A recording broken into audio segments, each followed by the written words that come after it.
You walk into a room and something feels different. Not the furniture, not the lighting, but the people, the energy, the way conversations happen now, or rather, don't happen the way they used to. You sit across from someone you've known for years, and there's this invisible wall between you, this strange distance that wasn't there before, and you can't quite put your finger on what changed, but you know something has. Maybe it's the way people seem more distracted, more absent even when they're right in front of you. Maybe it's how everyone seems to be performing their lives rather than living them. Or maybe it's this creeping feeling that nobody really wants to go deep anymore, that we're all skating on the surface of our connections, keeping things light, keeping things safe, keeping things shallow. And the worst part is when you try to talk about it, when you try to say, hey, does anyone else feel like something fundamental has shifted in how we relate to each other? People look at you like you're being dramatic or nostalgic or imagining things. But you're not imagining it. Something has changed in people, something profound and unsettling, and you're not the only one who's noticed. There's this moment that keeps happening, and maybe you've experienced it too. You're with friends, or family, or your partner, and everyone's together but nobody's really there. Phones are out, attention is scattered, and even when people put their devices away, there's this quality of absence, like part of them is still somewhere else, still refreshing, still checking, still half-living in some other dimension of constant stimulation and endless content. And you try to have a real conversation. You try to go beyond the surface small talk and the rehearsed updates, and you hit this wall. People don't want to go there. They don't want to feel too much or think too deeply or sit with anything uncomfortable. Everything has to be okay. Everything has to be fine. And if it's not fine, then we just don't talk about it. We meme about it. We make jokes about our anxiety and our depression and our complete inability to be present with each other. But we don't actually address it. We don't actually feel it together. And you start to wonder if you're the weird one for wanting more, for craving depth, for missing the kind of connection that used to feel possible. And here's what's happening on a deeper level. What's actually changed in the collective psychology of how we relate to each other. We're living through something unprecedented in human history. Never before has our attention been so fragmented, our nervous system so overstimulated, our sense of reality so mediated through screens and algorithms and curated versions of existence. We're not just using technology, we're being rewired by it. And that rewiring is changing how we show up in our relationships, how we process emotion, how we relate to ourselves and each other. The part of our brain that used to be available for presence, for deep listening, for sitting with complexity and nuance. That part is now occupied constantly by a stream of notifications and updates, and the performative pressure of managing how we appear to hundreds or thousands of people at once. We're living in a state of continuous partial attention, and that state is incompatible with the kind of presence that real intimacy requires. But it's not just about technology, though technology is certainly the accelerant. It's about what's happened to us collectively over the past few years, the way we've all been through a shared trauma that we're not really allowed to call a trauma. We lived through a global pandemic that changed everything about how we relate to each other, how we perceive safety, how we navigate proximity and distance. We watched institutions fail us, watched leaders lie to us, watched the social fabric tear in ways that maybe it's never going to fully repair, and we're supposed to just go back to normal, just pretend like nothing happened, just show up at work and in our relationships like we're the same people we were before. But we're not the same people. We're more anxious, more exhausted, more defended, more afraid. And that fear, that exhaustion, that constant low-level activation of our threat response, it changes how available we are for each other. It changes how much emotional bandwidth we have for depth and vulnerability and the kind of messiness that real connection requires. And then there's this other layer that nobody wants to talk about, this existential weight that's settled over everything. We're living in a time of profound uncertainty about the future, about climate and economy and democracy, and whether any of the systems we've built our lives around are actually going to hold. And that uncertainty creates this background hum of anxiety that affects everything, that makes people retreat inward, that makes us all a little more protective of our energy, a little less willing to invest deeply in anything that feels fragile or uncertain. Why open your heart fully when everything feels like it could fall apart at any moment? Why be vulnerable when vulnerability already feels dangerous in about 17 different ways? So we protect ourselves. We keep people at arm's length. We engage in this kind of relational minimalism where we want the benefits of connection without the risk, the comfort without the vulnerability, the appearance of intimacy without the actual mess of being truly known. And you can see this change manifest in specific ways, in patterns that are showing up across friendships and families and romantic relationships. There's this new kind of flakiness that's become normalized. This casualness about canceling plans or disappearing from conversations or just generally not following through. It's like commitment itself has become negotiable in a way it wasn't before. Like everyone's keeping their options open, not just in dating but in all forms of connection. People make plans and then cancel last minute because they're tired or anxious or just don't feel like it. And we're all supposed to be understanding about it, supposed to be flexible, supposed to not take it personally. But it is personal. When someone consistently chooses not to show up for you, that's a statement about how they value the relationship, about how much they're willing to prioritize connection over comfort. And there's this thing happening in conversations now where people can't seem to tolerate any kind of pause or silence or space for reflection. Everything has to be fast, has to be entertaining, has to keep moving. The moment there's a lull, people reach for their phones, fill the space with content, anything to avoid just being together in the quiet.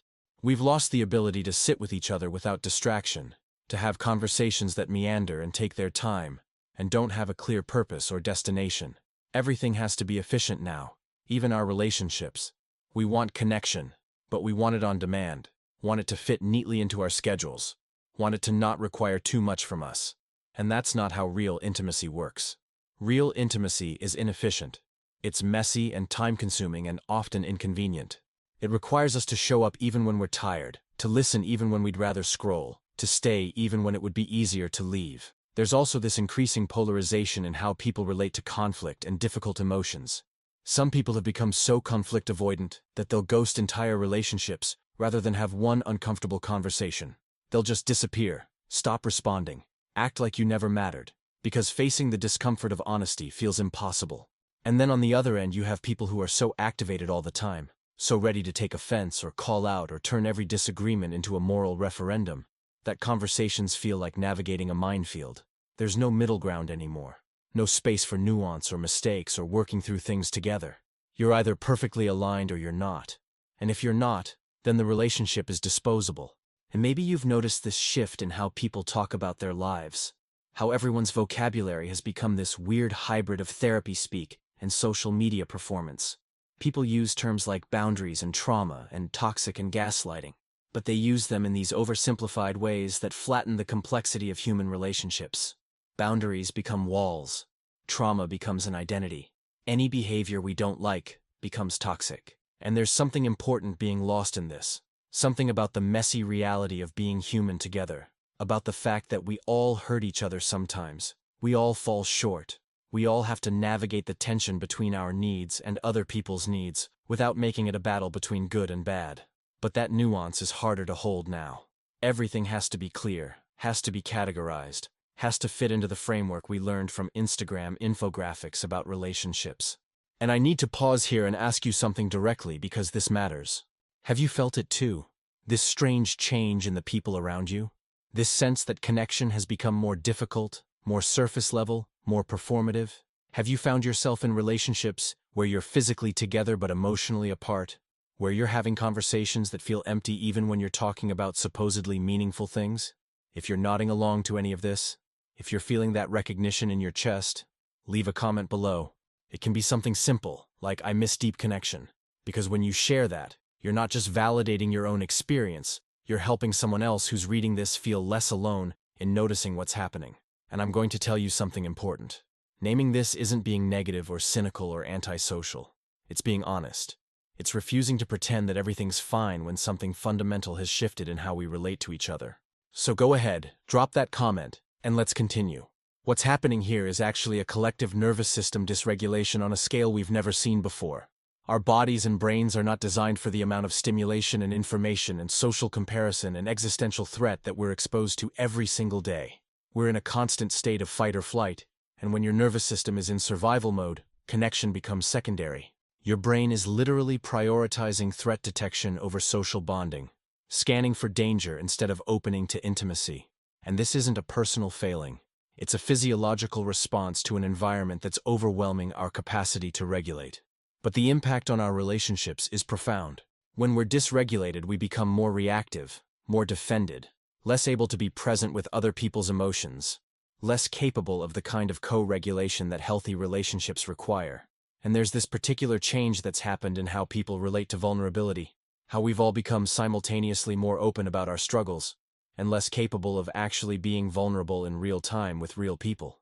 We'll post about our depression, share our therapy insights, be completely transparent about our trauma on social media, but then in our actual relationships we're guarded, defended, unable to let people truly see us. Because online vulnerability is curated. It's controlled. You decide what to share and when to share it, and you can delete it if you don't like the response.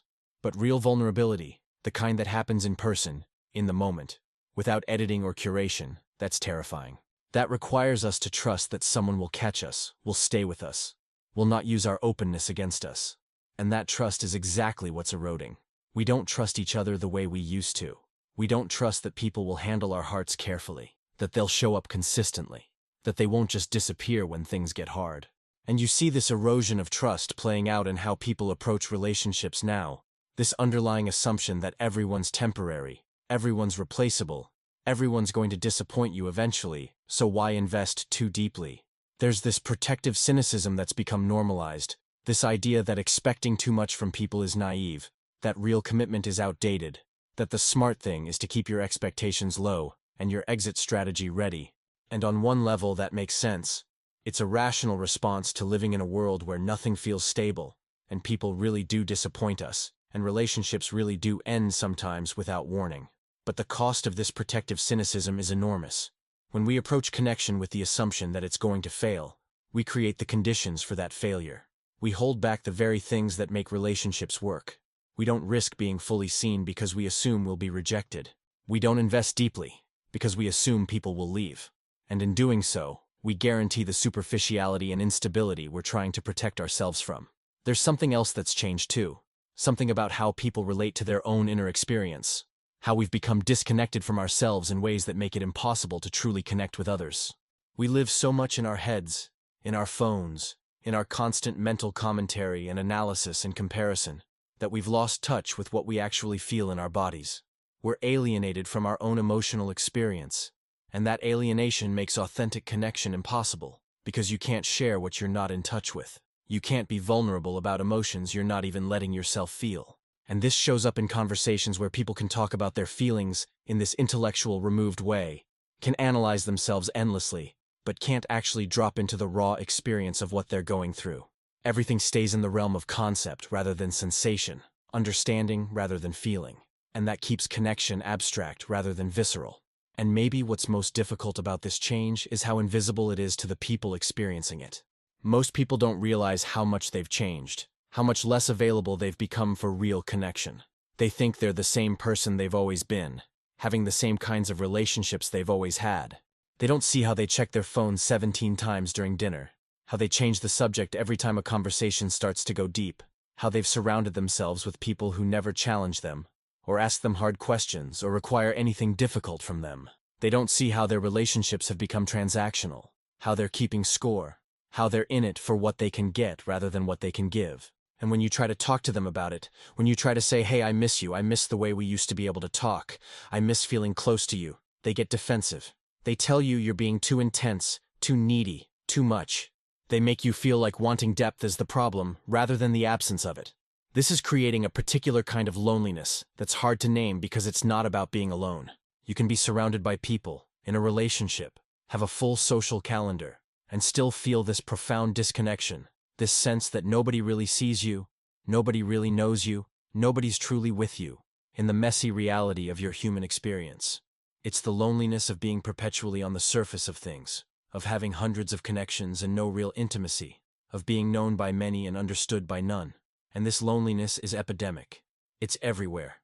People are quietly suffering from it in their marriages, in their friendships, in their family relationships, all while maintaining the appearance that everything's fine, posting happy photos, saying the right things, performing connection while feeling profoundly disconnected. And there are specific things that have been lost in this shift, particular qualities of relationship that used to be more common, and now feel rare and precious. We've lost the art of just spending time together without an agenda, without doing something, without documenting it.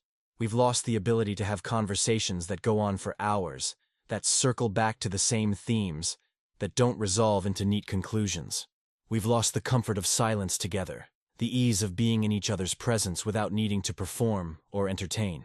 We've lost the willingness to be inconvenienced for each other, to show up even when it's not easy, to prioritize relationship over personal comfort. We've lost the skill of working through conflict without making it a referendum on the entire relationship, without threatening to leave every time things get hard. And we've lost the capacity to be fully present, to put everything else down, and give someone our complete attention, to listen not just to respond, but to truly understand. But here's what I want you to know, and this is crucial. You're not crazy for noticing this. You're not being oversensitive or difficult or stuck in the past for missing depth and presence and real connection. What you're sensing is real. Something has shifted in the collective capacity for intimacy, and that shift is having profound effects on all of us, even those who don't consciously recognize it. And if you're feeling this disconnect acutely, if you're struggling to find people who want to go as deep as you do, who can show up with the kind of presence you're craving, that doesn't mean there's something wrong with you. It means you're refusing to accept the superficiality that's become normalized. It means you're holding out for something real. And here's the thing that nobody wants to say out loud but needs to be said. Not everyone has the capacity for the kind of connection you're seeking right now. Some people are too dysregulated, too defended, too overwhelmed by their own internal chaos to show up with any real depth or consistency. And that's not a judgment. It's just reality. People are doing the best they can with the resources they have. And for many people right now, those resources are depleted. But that doesn't mean you have to accept relationships that leave you feeling lonely. It doesn't mean you have to tolerate behavior that's consistently hurtful, or settle for connections that never go beneath the surface. You're allowed to want more. You're allowed to need more. You're allowed to choose relationships with people who have the capacity to truly meet you. If you're here feeling every word of this land in your chest, feeling seen in a way you haven't felt in a long time, I want you to know that this channel exists for exactly this reason. To talk about the things that nobody else is talking about. To go beneath the surface of how we're all pretending everything's fine. To create space for the depth and honesty and real human connection that's becoming so rare. I put out videos like this every week, exploring psychology, relationships, emotional healing, always with this same commitment to depth and truth. If that resonates with you, if you want to be part of a community that values real talk over performance, subscribe to the channel and turn on notifications. This isn't just about watching videos, it's about finding your people, the ones who understand that depth isn't being too much, it's being fully human. Now let me continue. So, what do we do with this? How do we navigate relationships in a world where real connection has become so difficult? First, you have to accept that you can't change other people's capacity for presence or depth or vulnerability. You can't make someone care more, show up better, want what you want. What you can do is become very clear about what you actually need in relationships and stop pretending you're okay with less. This means getting honest with yourself about which relationships are actually nourishing you and which ones are leaving you depleted. It means recognizing that someone can be a good person, can care about you, and still not be capable of the kind of connection you need. And it means being willing to create more space in your life for people who can actually meet you where you are, even if that means your social circle gets smaller for a while. And you have to do your own work around becoming the kind of person who's capable of the connection you're seeking. Because here's the difficult truth. Sometimes we're contributing to the very disconnection we're complaining about. Maybe you're on your phone more than you realize. Maybe you're the one who cancels plans or keeps conversations surface level or struggles to be fully present. Maybe you've built walls around your heart that you're not even aware of, ways you protect yourself from intimacy while simultaneously craving it. This isn't about blame, it's about awareness. We're all affected by the same cultural forces, the same nervous system dysregulation, the same overwhelm. And part of creating better relationships is committing to our own healing, our own capacity for presence, our own willingness to show up vulnerably, even when it's scary. This means learning to regulate your own nervous system, so you can be present with other people's emotions without getting overwhelmed or shutting down. It means practicing putting your phone away, truly away, when you're with people you care about. It means slowing down enough to actually feel what you feel, to know yourself deeply enough that you have something real to share. It means developing the capacity to sit with discomfort in relationships, to have hard conversations, to stay when it would be easier to leave. It means reparenting yourself in the ways you weren't shown up for as a child, learning to give yourself the kind of consistent presence and attunement that makes you capable of offering it to others. And there's something important about being selective with your vulnerability, about recognizing that not every relationship deserves your full depth. Sometimes we overshare with people who haven't earned our trust, who haven't demonstrated the capacity to hold what we're offering, and then we're hurt when they don't respond the way we hoped. Real intimacy is built gradually. It's earned through consistent showing up, through small moments of vulnerability that are met with presence and care, through the slow building of trust over time. You don't have to share everything with everyone. You don't have to be an open book to prove you're authentic. Discernment is a form of self-care, and choosing who you let in deeply is one of the most important choices you make. You also have to grieve what's been lost. There's a real grief in recognizing that connection has changed, that the kind of friendships you used to have feel harder to find, that people you were once close to have become distant or different or unavailable in ways that hurt. That grief is valid. It's okay to miss the way things used to be, to feel sad about what's been lost in this cultural shift. But at some point you have to decide whether you're going to stay stuck in that grief or use it as fuel to create something different. To be the person who still shows up with depth and presence even when everyone else has given up on it. To build relationships slowly and carefully with people who want what you want. To refuse to accept the superficiality that's become normalized. And here's something that might help. Start small. Start with one relationship where you commit to being more present, more honest, more available. Maybe it's a friend you've drifted from, someone you used to feel close to who you want to reconnect with in a real way. Reach out. Say, hey, I miss you. I miss really talking to you. Can we spend some time together without our phones, without an agenda? Just being together, and see what happens. See if they meet you there. Or maybe it's with your partner, if you have one. Maybe you initiate a conversation about how you've both been going through the motions, how you want something deeper, how you're willing to do the work to get there. Or maybe it starts with yourself, with committing to your own presence, your own emotional honesty, your own healing in ways that make you more available for real connection. The truth is, we can't control the larger cultural forces that are shaping how people relate to each other. We can't fix the nervous system dysregulation or the technology addiction or the existential overwhelm that's affecting everyone.